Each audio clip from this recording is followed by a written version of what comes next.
Hey everybody, welcome to Martinis with Scott. Coming to you today from beautiful downtown Toronto at the offices of Sinclair Range here on Bay Street. And with me today is Olga Jilani, a VP at my right-hand man, as it were. That's right. At Sinclair Range, and boy, do we have a treat for you. Olga's going to whiteboard a financial model for us. You don't get that every day. No. And unless you work here. Yeah. There you go. I think, and the other exciting news is I actually have a martini coming, which I think is the first Martinis with Scott with a proper martini. Thank you very much, Ashley. Of 2020. In 2020. Thanks, Ashley. Appreciate it. Cheers. Welcome to the show. Zdravia. Do I say that wrong? Close enough. Close enough? After a few martinis, it doesn't really matter. It's the intent. It's a synergistic situation. Yep. All right. So my role here is to say, have at it. Cool. I'm going to start off by reminding everyone to subscribe on YouTube, Apple Podcasts, Spotify. We're all over the place. Martini with Scott. Last time we discussed the value of financial models. If I'm on the show, we're doing a financial model. It was in episode 20. And we received a really positive response from viewers, people asking for tips, clarification, templates. You have a comment? No, Oh, I'm you're listening good? intently. Oh, cool. Okay. I do have a comment. I want to say if sure. you're listening to the podcast, you may as well hang up. Well, don't. Because this is going to be a whiteboard. Right. Right? So go to YouTube, watch it on there, or don't hang up and open the Excel spreadsheet that's in the post that accompanies this entire podcast. On our website, we'll link everything below in the description. It'll be available. Don't worry about it. And I will actually reference lines on that spreadsheet so you can follow right along. there you go. We decided to go into more detail on every statement of our three-statement model, and today we will cover the P&L, the income statement, profit and loss. And woven into it, we call it the rolling model, and part of it is that, Scott brings up that a lot of the time when people do a financial model, CFOs do a financial model, they will actually do each of those three statements separately, where there's a lot of interaction from, say, revenue to accounts receivable, from your cost to accounts payable. Like, they're intertwined, and they're intertwined in our model, and the assumptions that you make in one drive the results of another, and that's why our model is the best, and we hear that all the time. If you don't link these sheets together, You just have shit, if you're not sheets, especially if they don't balance. if your net income doesn't drive your retained earnings in the balance sheet, if your cash flow doesn't drive the cash on your balance sheet, then you're gonna have mistakes. Just bottom line, it's not gonna work. They have to be linked, these three statements: your balance sheet, your income statement, your cash flow statement. Your cash flow statement needs to be a function of your balance sheet. It's really a statement of changes in financial position, which means it takes into account working capital changes, like my receivables went up $50,000. That's a use of cash of $50,000. And you just see this all the time with companies. They build an income statement, the balance sheet is an thought, and the cash flow has nothing to do with any of those other two statements. This is a dynamic model that Olga's presenting to you, and these statements are all interrelated. Right. And we will obviously reference recurring topics like contribution margins, budgets. There's a number of them. So we're not going to go into detail about it, and I'm just going to reference them in the videos that we've done, and I'll probably put them in the description below. So a little bit of a background of financial models that we try and go for. Our approach is simple but effective, and we focus on two things: variance, which is the way you evaluate your performance, what you projected it to be, and what it actually what your end result was, and that's a management discussion that's supposed to drive, and cash requirements, and that comes back to the fact that your financial performance and your income statement will impact your cash draw, cash requirements, or lack thereof that's shown up in your balance sheet. When I was an analyst and as an associate, I couldn't wait for other people to come in, and I would be senior in my career, and I would not have to do another Excel model ever again. And then 5 years ago... Because you don't know what fun is. Right. That's why. 5 years ago, Scott told me, I had an analyst, and he said, well, let him do the model. I'm like, well, how am I supposed to learn the business if I don't do the financial model? Like, you learn so much through it. It's supposed to, like, the contracts you have with clients, the terms you have with your suppliers, who your suppliers are, what the options for this, what options you have in terms of switching suppliers, for example. So going forward, I'm just a big proponent of doing it myself, because that's really the only way I learn the business, and we can actually identify things where we can be useful, what we can control, and things that just are the way they are, we're going to have to just work around them. Right. So, and if I can make a distinction, you're coming at that from the perspective of an investment banker / consultant. Right. You're running your business, do this model. If you can't build this model, and if you can't come up with the thought process behind it, then you don't know your business. It's really that simple. It's a template for understanding the math behind the value that you're adding to your customers. So work through it. Even if you're not an Excel person, it's the thought process that helps. It would help for you to become an Excel person, because it would be much easier to work through. I'm good. Bless you. I didn't want to sneeze on camera, that's Great. A financial model is not an appendix of a business plan. It is your business plan. I was actually just joking with a friend that pitches to equity investors, to lenders, should not be, especially with like even new products, it should not be, an hour discussion of what your product is. It should be a 2-minute discussion of your product. You should be able to present it in a concise, direct manner. 2 minutes discussing why it works, maybe another 5 minutes on the market, they're going to Google it anyway, and then a full half an hour discussing how it's going to make money. And that's what the difference is between, dream, a concept, and an actual financially healthy business. So I encourage everyone who runs a business to use it daily, same way as if you were running a manufacturing facility. You would be doing a walkthrough to make sure things are running, that people are doing their job. This is a reflection of exactly that, but on a dashboard. And in this case, we're going to be modeling a furniture manufacturing company for 2 reasons. One, I wanted to include a manufacturer. They usually have more line items. If you're not a manufacturing business, they won't all apply to you, but at least it gives you the option if you do have them in play. And we haven't worked with a furniture company. I haven't worked with a furniture company before, so that keeps my clients anonymous. That's it. We have, though. Okay, maybe we have. I haven't. Okay. In our model, just a little bit about our model. The assumption tab is the input, and the monthly tab is the output tab. So I wouldn't want you to physically enter any numbers into the monthly tab. It all flows through. It's a dynamic model. It flows through from your assumptions tab. And the annual tab is just a summary of your monthly model, of your monthly outputs. And if you want to PDF it, if you need to print it out and show it to your banker, to an equity investor, those are the two output, the annual and the monthly tabs that you'd be printing out. And that's just one way of us staying organized. What we always start with is taking the audited financial statements and creating that template on the monthly tab so that you can match it up from the annuals, monthlies, to what it was in your audited financial statements. That gives more credibility to the model that you are building. If your internal accounting software will very likely be more detailed in your annual statements, although I've seen companies where it's not, strangely enough, especially if the accountant leaves, for example, and then somebody outside of it has to do it. Thanks, louder. How do you do that? Yeah. Okay. Yeah. So you will have to group your Sage or your QuickBooks categories into more general categories that will match up to your audited statements, but there's nothing that holds you back from actually breaking it down further for relevant line items in your operating summary. We'll talk about that in a minute. Can I jump in? Yeah.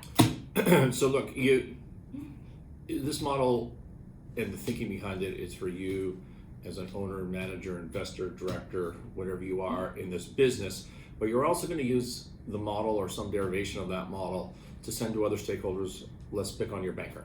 So you're going to send this to your banker and you're going to say, here's how we're reflecting our historicals. Here's the business plan going forward. Here's how you get paid out. Here's how I service my debt, my principal, my interest, and whether debt service goes along with that. And if it's not an easy bridge from your audited financial statements or your internal reporting that you send to the same stakeholder to your bank, if you can't understand how you got from here to the line items in the model, they're going to throw the model out, because they're not going to throw the audited financial statements out. They're going to rely on that. And if the model doesn't easily reflect the exact same line items or close enough, the same line items maybe in different categories, but damn close, then the model's useless in terms of a persuasion communication tool with your bank or any stakeholder that you're using it for. And also, it's just simply a pain in the ass to update your model, because you take your Olga's just like, it adds another day to Olga's life, because you've got financial statements that are reporting different things than you need the model, then you need to update your model, right? Yep. So always start with your annual financial statements, whether they be audited, unaudited, notice to read, or whatever they are. Start with the same line items, and then if you need to, build out from there. But start with those line items. Yep. Quick little story, and which ties back into this. When I was in fourth year university, I took a course that was taught by a Bay Street guy who taught like once a week at the business school I went to. And my final project, he dinged me and he said that I plagiarized the format of my model. I'm gonna say his name, but it starts with a G and ends with Greg. And despite this, does it sound like Schmeg? Yeah, it's like Greg. Kind of rhymes with. Yeah. Don't reinvent the wheel. Take my model, use it, remove the things you don't need, add in whatever you do. Use that template. It's fine. This is not. Here's the secret. Stakeholders, bankers, venture capitalists, angel investors, mezz, like whoever your private equity, whoever you're going to, they do not give creativity, uniqueness, Any award points. None. They need to understand it, work with it. Has to be something they understand, and is familiar to them. Otherwise, it's demerit points. This is not the time to be creative. Take something that works, use it. And spend the time really thinking about your assumptions and how it reflects your business, rather than, getting a creative monthly output model on it. And apparently this guy did this every year to someone that he would ding them on plagiarism. I don't know if it was like some weird mind game. Thank you. Yeah. Thanks. You're welcome. Okay. So let's start with revenue. I just want to quickly reference, you had a show about budgets and how they do and do not work, and how you should be very specific to your situation of how you model it out. If you're a down in your luck company, you don't want to base this year on last year, because you're just setting yourself up for failure. If you're having steady growth, you're having like a hockey stick growth curve, then don't assume that this year's sales are going to reflect last year's sales. That's not the point of your business. It has to reflect reality. And it largely depends on your situation, your goals. So I just wanted to put that out there. We'll put the link to the budgets show below. But let's start off with your revenue. All right, the whiteboard. I'm going to take off my shoes because it's going to be a lot of standing around. And you can go with your revenue as detailed as you want, whether you want to start out by breaking out your volume projections and your pricing projections. You want to break it out even by some large customers and the remaining customers, whatever you have going on. But keep in mind that revenue, it's not just a function of your variance, right? But we're also focusing on your capital needs. So if you have a customer who's a large customer, maybe more than 10% of your total revenue, and you're giving them 120-day terms, that's going to impact your AR. It's going to impact your collections. It's going to impact how much cash you're going to have to fill that gap for those 120 days. These sound like crazy concepts, but we've actually had them happen. So we'll start off with revenue. Again, break it out as detailed as you want it to be. And let's say you have $1 million in revenue. One more thing I have to mention is seasonality. You probably have a business that has seasonal variations. And discuss this with your operations team. What is normal for your business? Do you do a lot of your sales in the summer because you have a product that sells well at Christmas time? A lot of people stock up much earlier, put in their orders like that. What kind of seasonality does your business go through. Is January a super slow month for you? And this would be a function of fill rates. Maybe last year's seasonality is not reflective at all of the industry that you have. I'm going to put in a fill rate story. I think it's really relevant and you tell it best. So when you're when you're doing these sorts of assumptions, what I do is I always go back to the historical. Let's look at the last 3 years of monthly revenue and put a percentage beside each month or underneath each month and see what the seasonality is. And then that's the way to project the seasonality for the year that you're projecting and the 3, 4, 5 years that you're projecting going forward as a starting point. But there's variances on that. There's reasons that things change, and part of what you're doing when you're building a model is you're trying to project, but you're also trying to learn. So if you have a variance, if your seasonality is wrong or your insurance expense is wrong, it could be one of two reasons. It could be that something is going wrong in your business, the way that it ought to be going this way, but it's going that way, and you need to know that and you need to adjust. But it also could be that you're just bad at projecting and you're learning about the metrics in your business. It could be one or the other, or it could be a combination of the two of them. And so what Olga's alluding to is we did a turnaround on a company. It was a highly successful turnaround. 2018, the tail part of 2018 into 2019, it was a company that was selling to big box stores. I won't drop any names, but selling to big box stores, and their fill rate was horrible when we stepped in. It was 20-30% depending on the items. We've got a manufacturing company that we own. Its fill rates were 10%. It was horrible. Yeah. And so you look at these companies and you think, wow, there's really not much seasonality. When I go back and I look at the last 2 or 3 years, December was, it was a little bit off. There's a little bit of seasonality. January was a little bit off, but it's not bad. Well, it turns out the reason it's not bad is because your fill rates were horrible, and so you had a bunch of back orders, and so you kept producing, and things just kind of ticked along as normal. Now we filled the back order, we fixed the fill rate issue, and so now the fill rates of this company that we did the turnaround on last year are 95-98%.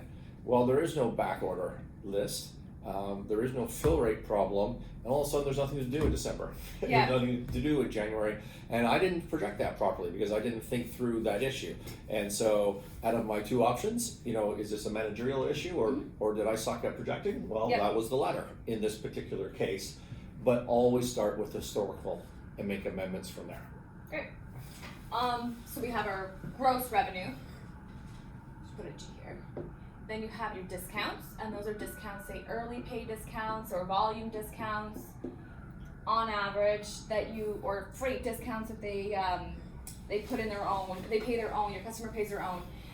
That discount, say it's 10%, just for easy math. So your net revenue is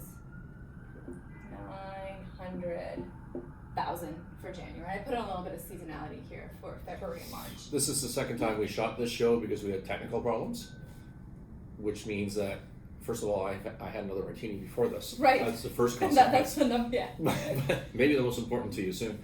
But the second thing is that the $1 million was for a whole year. An hour ago, and now it's just a month. It's gotten better. That's great. The company has improved. Yeah. If you're gonna do, we do 5 years of projections, and the 5 years because, well, it depends on your time horizon. You do what you need to do. So what you find is if you're going through a transition, so we work a lot in the turnaround space, but also the high growth. So let's say you're going to grow like this, and then you're going to plateau. Well, you need to model from here to there. And when you plateau, you don't need to model anymore because it just becomes repetitive. Mm-hmm. Or look at your financial instruments. Look at your term debt. You're trying to get VC money. You've got sub-debt coming in or a bridge loan. You need to model past that instrument so the stakeholder who you're selling to or who's invested can see how they get out. Right? Can you service 5 years worth of term debt? Yeah. Principal and interest. Can you take in VC money and give up a chunk of your company and then exit? Well, if your exit is in 5 years, modeling 3 years isn't going to help. Mm-hmm. Right? So we always end up with 5 years, not always, but most of the time, because we're working on a turnaround, we're bringing in debt. The turnaround is going to take a year or two. The ABL that we bring in has got a 3-year, 2-year term on it. So do the math, and what you find is it turns into a 5-year model. But that's only because we're not focusing on 5 years. We're focusing on the transition event and the financial instruments that are tied to that. Nice. Thank you. Very well said. Even 2 martinis later. Exactly. One other thing is when you put in having this transition event, like saying if you had really bad fill rates, it's because you didn't have inventory to sell to your customers, for example. But now you have this financing that allows you to buy more inventory, more direct materials to convert into revenue.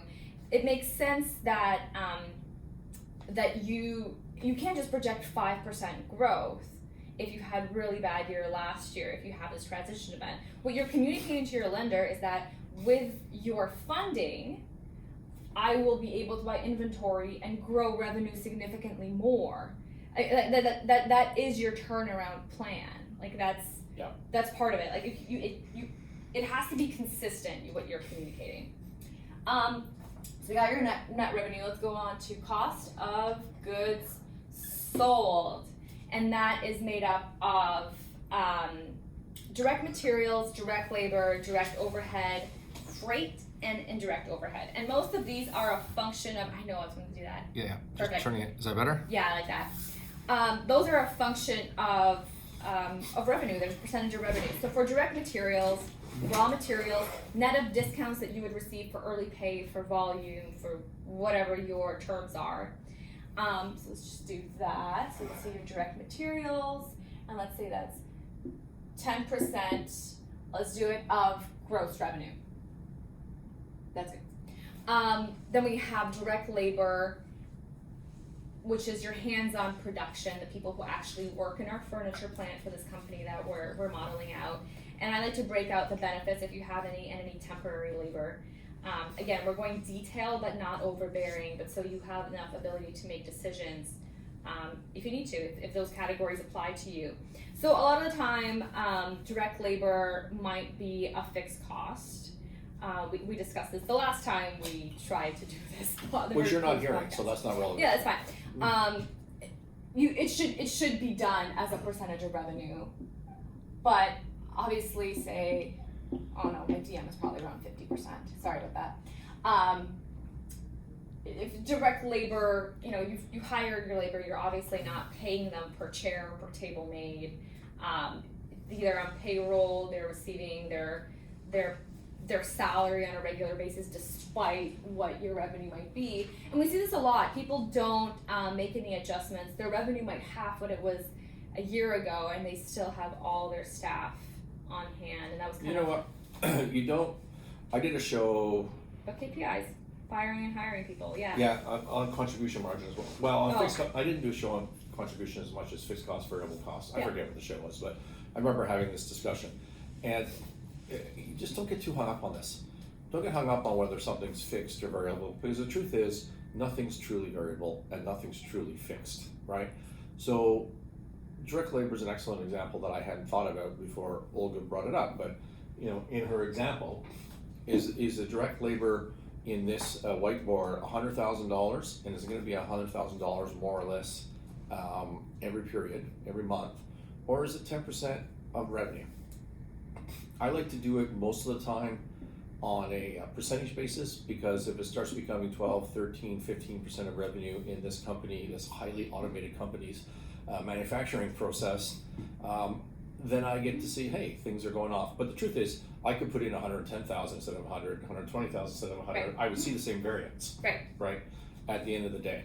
Whatever makes it easiest for you to manage your business is the right way to go about that. Don't get hung up on whether things are truly variable or truly fixed or step fixed or anything in between. Cool. So we got direct overhead. We didn't do that yet. This is likely a fixed cost too. It's usually equipment rental, machinery maintenance, plant supplies, and other line items. One thing I forgot to mention, if you have savings potential as part of your plan that you're doing a turnaround, we do this a lot.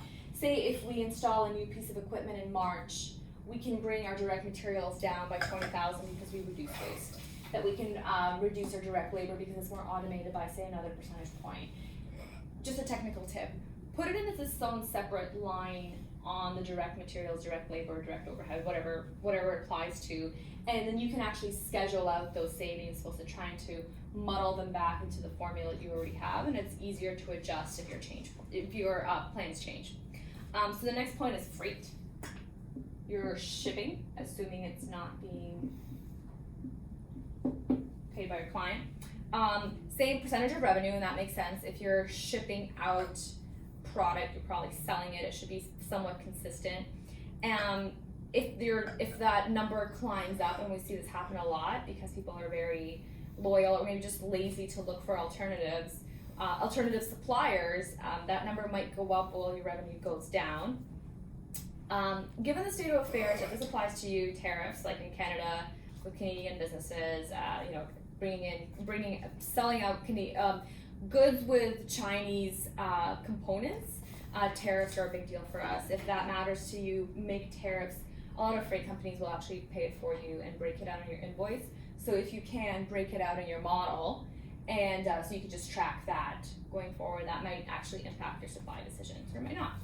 So let's say freight's another 10% of gross revenue.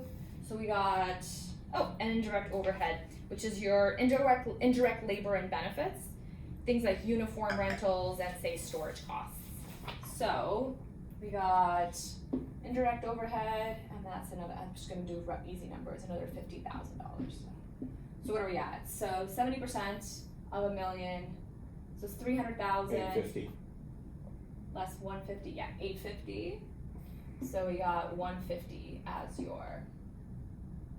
So your cost of goods sold. Is 850. If I can jump in on a point here. Yeah. So in the model, you're using the same line items more or less as your audited financial statements, but you don't have to categorize them the same.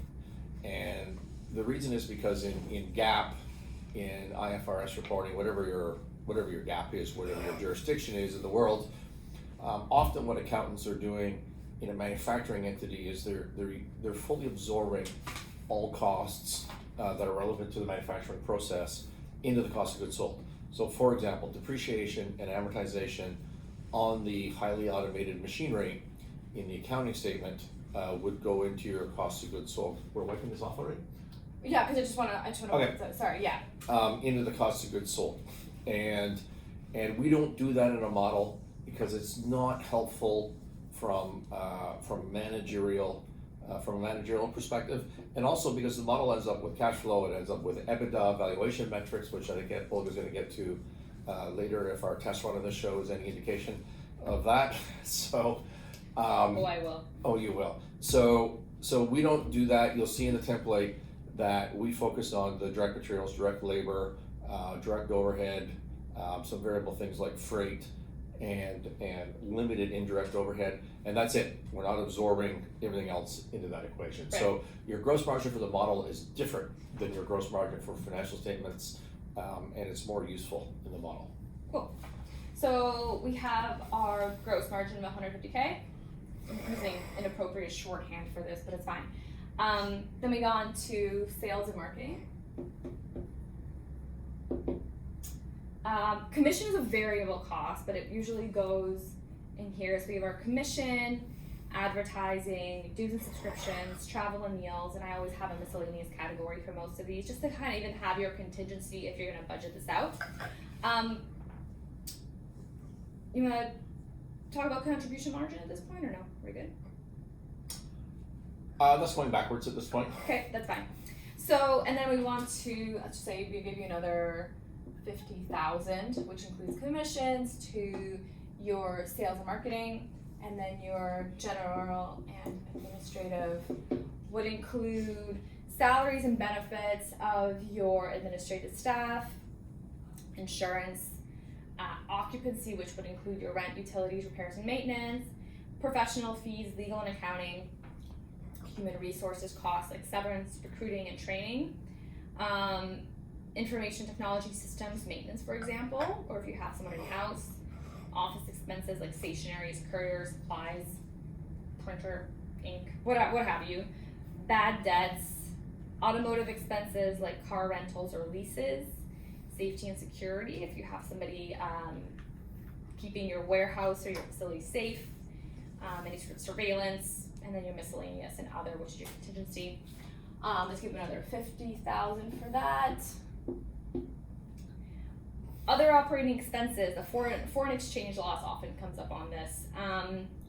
Do you want to describe this one? Sure, but before you do foreign exchange, Yeah. you would normally have a Sorry, yes. Operating. So you have. earnings from operations, or this is almost a true EBITDA, this number? Sorry, that's not. What is that, earnings? From operations. Oh, that's an F. Sorry. Okay. So you subtotal is the point, and this really comes down to your earnings from ops, and it's an EBITDA number. There's no interest in there. There's no amortization. Yeah. EBITDA is earnings before interest, taxes, depreciation, amortization is an important valuation metric. So you get to that, and from this you'll deduct. Olga's not going to do it live on your whiteboard, but from there you deduct interest, you deduct depreciation, amortization. Actually, not in that order. D&A first, and then your interest, and then unusual items. Weird things like foreign exchange, and foreign exchange is on your income statement for it's a couple of different things, but for the most part it's changes. You report in a base currency. If you're sitting in Toronto like we are today, you're probably going to report in Canada in Canadian dollars. If you're in the US or many other countries that use US as a currency, you're going to report in US dollars.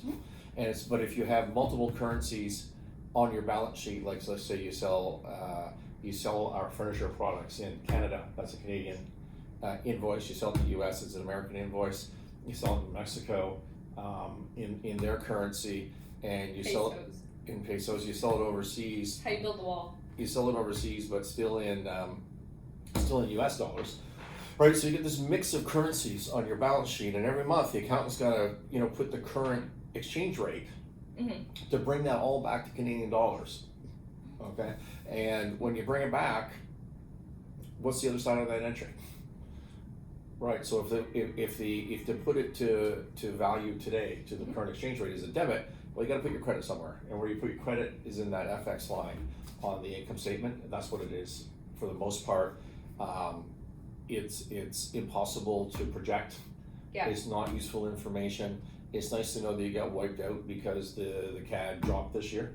Yeah. Right, but it's hard to make real-time changes on that, and so we just put it in the unusual items in the statement. Right. In the model. And we usually project as zero going forward because that's right. It's hard to project. And then we include bank charges and fees. You can probably do that based on monthly historical actuals, and that's just monthly bank fees and wire fees, stuff like that. Then we have reorganization costs, and I usually work with troubled companies. This is where we place our consulting fee, for example, and things like severance if you have. These are not normal course of business. Clean up of your balance sheet. Yeah. Whenever someone walks in to fix a troubled situation, one thing you ought to do is take a look at your balance sheet and just write off all that crap that this company's been carrying forever. Excess inventory that they don't call obsolete, excess this, excess that, things that just should be written off. And where are you going to write that off to? Just put it into one big line item called restructuring, and normalize it out of your EBITDA. Don't include it in your EBITDA calculation. Just track it in there. And why?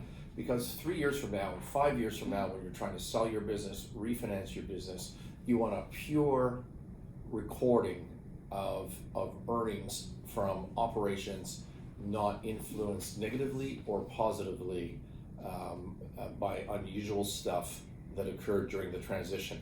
And I say positively as well, because it's not just our fee or writing off stuff from the balance sheet, but sometimes people sell a piece of real estate to bring in some cash, or they transact a business and they get a one-time gain, and they go, oh, that's cool, I'm just going to include that in my regular earnings, but I'm going to normalize all the debits out, all the negative stuff out. Yep.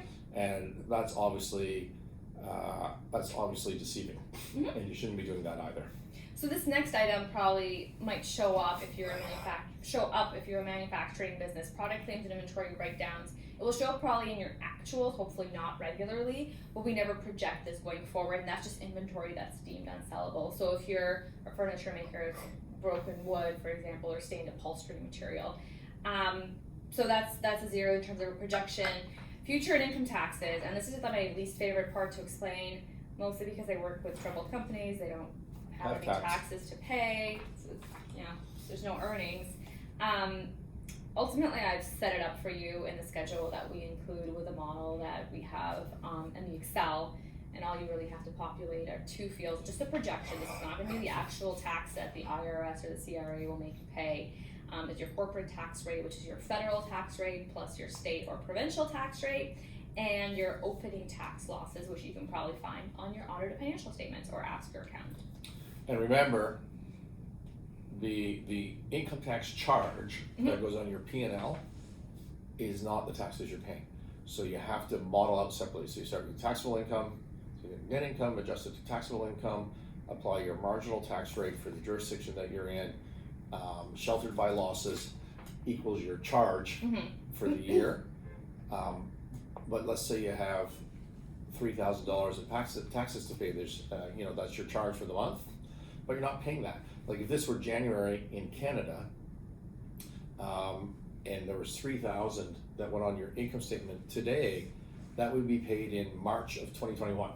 Right. Right. So you have to set up taxes payable in your model and carry that through so that you get the timing of the payment proper in your cash flow. So that schedule, like you described it, is actually set up in the model you have access to in the Excel.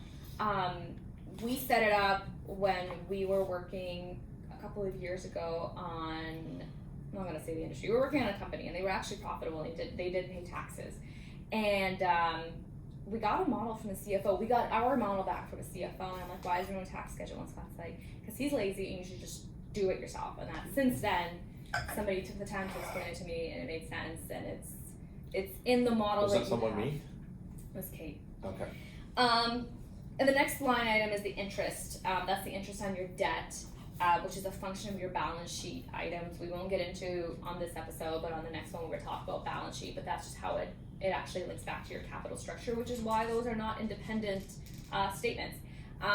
One important point is that if you're going to do interest and you have several sources of funding that charge different interest rates, break them out the way we do on that balance sheet so you can actually gauge how much interest you're paying to every party who's a lender to you.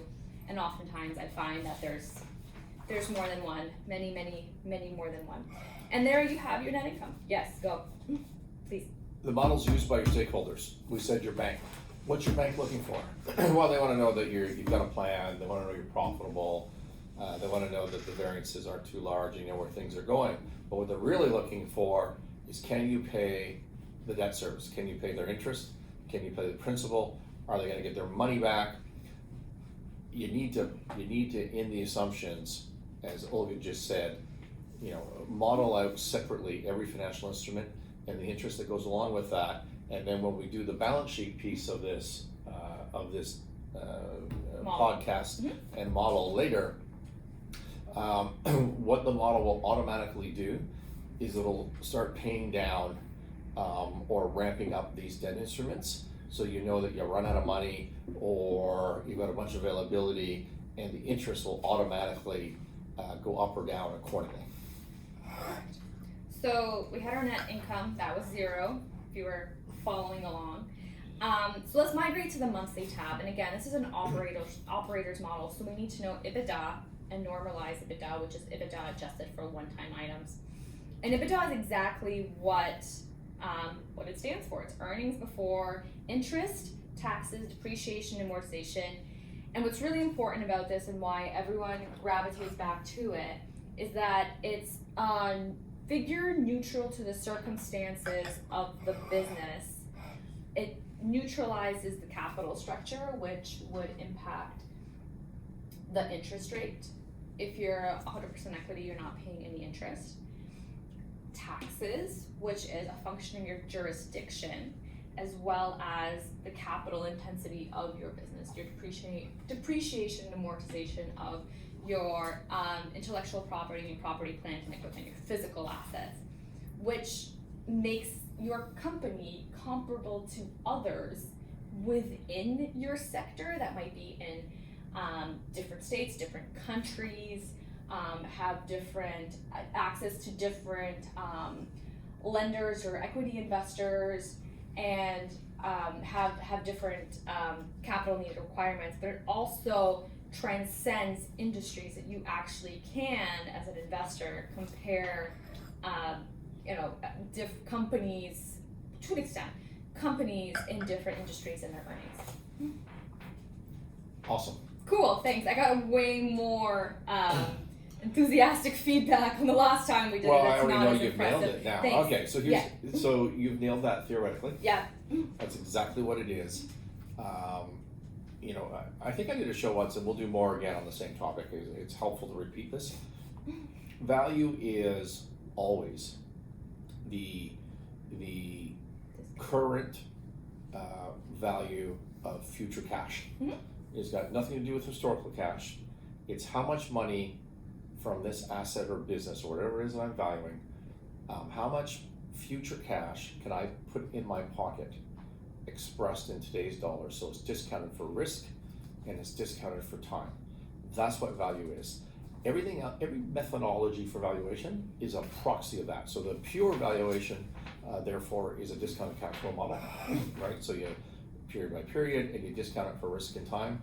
If you're using a price earnings, that is a shortcut to doing a discounted cash flow. Mm-hmm. It assumes a consistent growth rate. It assumes a consistent risk profile. It assumes that there's not a lot of variance in working capital suck up of items, and it's a consistent earnings and growth. The growth is in the multiple into infinity, unlike discounted cash flow, which can go all over the place. Well, EBITDA is a shortcut on a PE, and the reason you do it, as you accurately said, is that if you're an analyst and you're doing a valuation, you want to compare business A to business B, and business A has got the same earnings as business B, but business B has no debt, and it's renting its building instead of owning its building.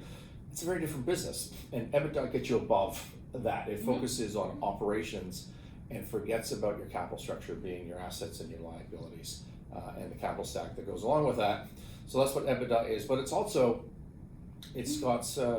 theory of self-fulfilling valuation methodologies. If business people trade, What's the acronym for that, Scott? yes, we don't. Theory. Yeah, if business people trade on things like EBITDA, then that actually drives valuation, as opposed to the other way around. It's not the theory that drives it. And so, bottom line is, you're modeling a hypothetical furniture company that's a manufacturer. It will trade on EBITDA, and your model should focus on EBITDA as an output in a supplemental schedule, which I think is what you're doing. Exactly. Right, so that you're doing a turnaround, you're in a high growth situation, you're doing whatever you're doing that causes you to need a model to manage your business. At the end of the day, it's all about shareholder value. Shareholder value is driven by EBITDA. Perfect. Is that a better, more enthusiastic response? Much. Thank you. We move on to normalized EBITDA. I just want to make sure that this isn't confused. This is a real term, unlike some that are kind of floating around the unicorn stables. There's something called a community adjusted EBITDA that is done by a company called WeWork. And what they do is they take their EBITDA when they report to shareholders. They try to do an IPO. This is in their prospectus, I think. And they add back general and administrative, as well as sales and marketing. And that makes for an EBITDA-gasm, which is what a SoftBank analyst has when they see a unicorn. Invest in. There you go. That's a good one. That's good. So this is What was their logic behind that? Do you know? They were trying to. No, I have no idea. I think it was just that it was bad EBITDA, and they were trying to get it back to. I'm all in favor of creating your own metrics. Okay. Okay. But they have to make sense. So which ones have you heard that were like specifically Well, unique? so for example, we've worked with a couple of companies in the past that created portfolios of long-term contracts Mm-hmm. at the price of really huge upfront customer acquisition costs. Okay. Okay, so think door-to-door commodity sales, Mm-hmm. like gas or electricity, where you're selling a 5-year contract, but you're paying the door knockers a bunch of money up front. By the way, I sat in an airplane from Vegas to Calgary the other day with a guy in Calgary who I like a lot, who runs crews of door knockers. I didn't know that industry still exists. Mm-hmm. It seems to be doing great. Yeah, big rich So- white man flying everywhere. That's exactly right. So, anyway, so the mutual fund industry, I think is being phased out these days. I don't pay much attention, but I read that in the paper the other day. But deferred sales charges, DSCs, Mm-hmm. in that industry. So you sell a mutual fund, and what the purchaser used to not know, the investor used to not know, the family that's trying to put their money into, say, for an RSP or whatever, was that there's a 5% fee paid up front to the mutual fund guy, to the salesperson from the mutual fund company, and the exchange is that you as an investor were locked into this mutual fund for 5 years, and if you're in a fund that sucks, you had to switch to something else. Well, there was a breakup fee. Yeah. Right, and why? Because it takes 5 years to make the economic sense to pay out to the sales guy a 5% fee up front. So in those situations, if I go back to the customer acquisition costs, that impacts EBITDA. So you always had a massively negative EBITDA because the more you grew, the more capital acquisition costs, customer acquisition costs you had, which were not always capitalized. Yeah. And if they were capitalized, it was even worse because now what hit your P&L was an amortization of a customer acquisition cost. So it was just weird. And so you create your own metric, and adjusted EBITDA is what you call it. Right. Okay, so it's EBITDA adjusted for CACs, that sort of thing. So I'm all over that, but here's the trick. You can't change your mind halfway through. You need to say up front, this is how I'm reporting, and then you need to be clear about it, and then you need to report to it. And if it's not working out for you, too bad. Yeah. You gotta get it right. Yeah. So what we're doing is a normalized EBITDA, and that is just further adjusting for one-time or short-term items that are hopefully not normal course of business. So, like we talked about, like reorganization costs. Did I already do this? I feel like I did. No. I did because we did this last time. Loss, gain on disposable of fixed assets, the product claims and returns, which should be zero if you're projecting this. In reality, you probably will have some, and other expenses, maybe some sundry stuff. Business acquisition costs, if you ever bought a company and there were charges that went along with that in terms of the legal, the financing, that gives you your normalized EBITDA, which is exactly, something a lender, a purchaser, an equity investor would look at to project what you would be under normal circumstances after you've gone through your transition. We also include a schedule of supplementary operating information, which is meant to break out the cost of goods sold for anybody who is actually, I can probably sit down for this part, who's actually reviewing your statements and, doesn't have, if you're printing them out, they're not going to go through your assumptions tab. So they'll be able to review your statements from the monthly and the annual tabs. So the whole goal of this model, and it comes right back to this operating information, is to figure out what you can and cannot control, and then focus your managerial energy to actually fix the things that are within the realm of your control. So that's why we break out each category, so we can have intelligent discussions as turnaround professionals, as managers, as consultants, to actually make those decisions where we can be effective and the impact that they would have on the overall health of the company. So these are very much business specific, so the examples that I'm going to give, but we do break out direct materials percentage of net revenue so it can be visible to everyone who's looking at it. And think of it this way. Maybe you're looking at getting less expensive packaging for shipping your products, but in transit it actually damages easier, so it actually increases your returns. So if you have a direct material that goes down, but then your products and claims goes up, well, that explains why that variance exists. Labor, there's the concept of, your labor can go up or down as a percentage of net revenue, but there has to be justification behind it, and that could be a discussion. That's a strategy discussion of what you're doing. So, for example, we found in one of the companies that we worked with that temporary labor was definitely less expensive on the labor line. But it was not nearly as well trained as the permanent employees that actually were invested in this business.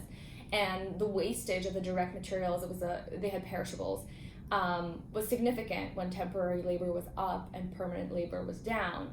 The other part is, for example, overhead. Like your plant sanitation might be an issue for your company, but as a percentage of revenue, it's pretty steady. But you're actually getting feedback that it's not improving. So that's another area that you need to address.